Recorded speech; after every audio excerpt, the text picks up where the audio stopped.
journalist talking to Elena Kraft from the Environmental Defense Fund. Elena, what's going on right now with port trucking nationally? Can you give us some picture from your standpoint of what's going on Sure. as far as cleaning port trucking?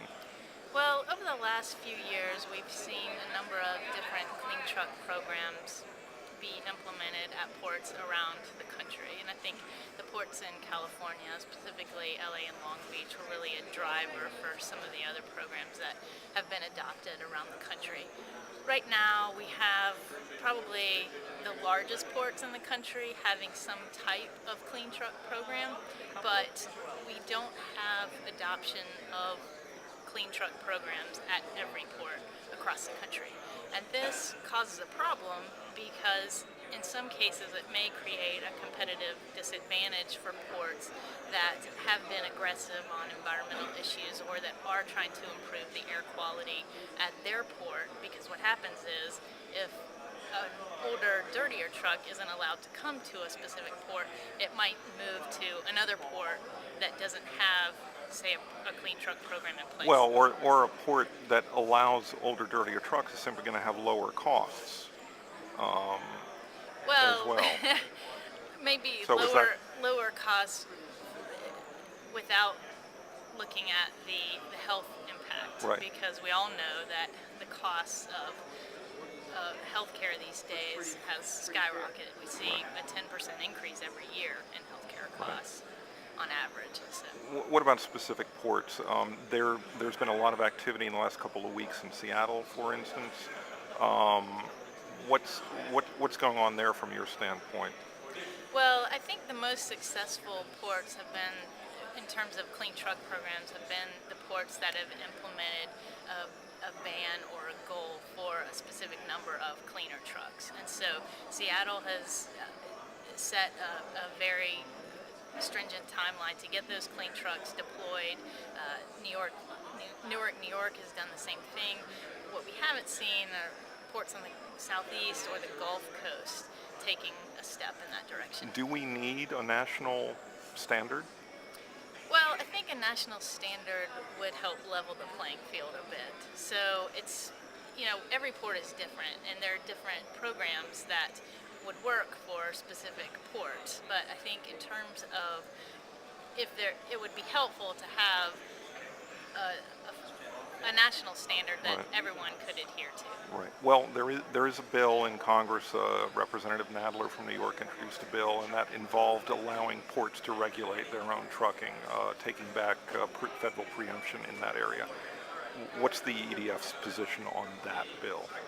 We don't have a specific position on that bill. I think what we would like to see is we'd like to see ports, in many cases, I believe that the ports do have some authority, and we've seen that by some of the actions taken at ports in California to implement clean air strategy programs, for instance. Right. And so a lot of cases, it's not necessary to have a national legislation for ports to go ahead and start taking those first steps to implement a strategy program. What's been accomplished? And we heard a lot about the terrible statistics, and there are terrible health impacts from the particulate matter and everything.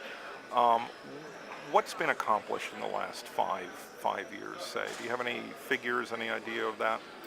Well, in terms of meeting federal air quality standards, I think we've seen a lot of progress on average around the country, with a number of areas meeting some of those older, less protective air quality standards for ozone and particulate matter, for instance. What we've seen and what the science tells us is that we know that there are health outcomes at lower concentrations than were believed before.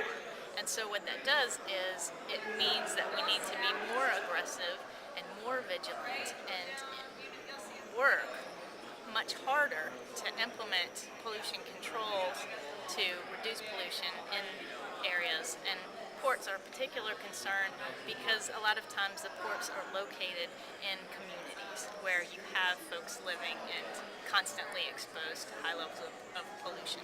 The EDF has it seems, stood apart from some of the other environmental groups. that is working with the industry, with trucking companies, with shippers, and all that. Can you tell me a little bit about why you've taken that strategy and whether you're pleased with the outcome?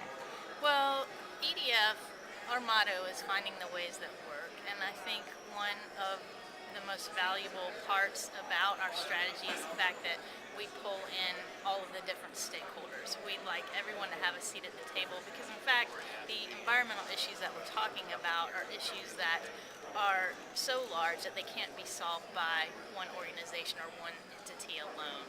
And so I think that we have been effective in pulling partners together, and obviously the business and industry, that community really has to have a seat at the table and has to be accepting of the issues and willing to take steps to help. Have you been happy with their response, with how they've worked with you?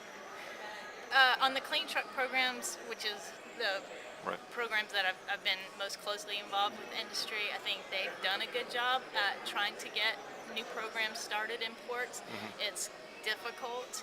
A lot of ports, some ports I'd say, don't necessarily want to embrace clean air strategies. They don't feel that Hmm. there's a need.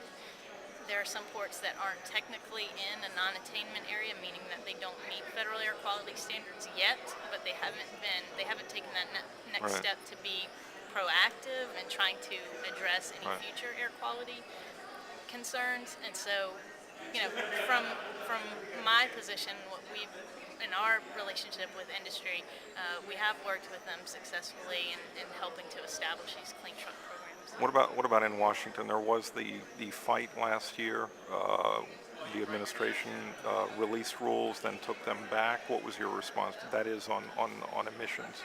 What was your and I think that was through the EPA. What was your position on that? Yeah, the environmental community in general was very disappointed in the rollback or the delay in implementation of the ozone national ambient air quality standard and particulate matter national ambient air quality standard. And we really feel that delay in implementing those standards is a threat to public health. And so that's what we've been working to have the administration issue those rules so that we can get pollution controls in place and protect public health.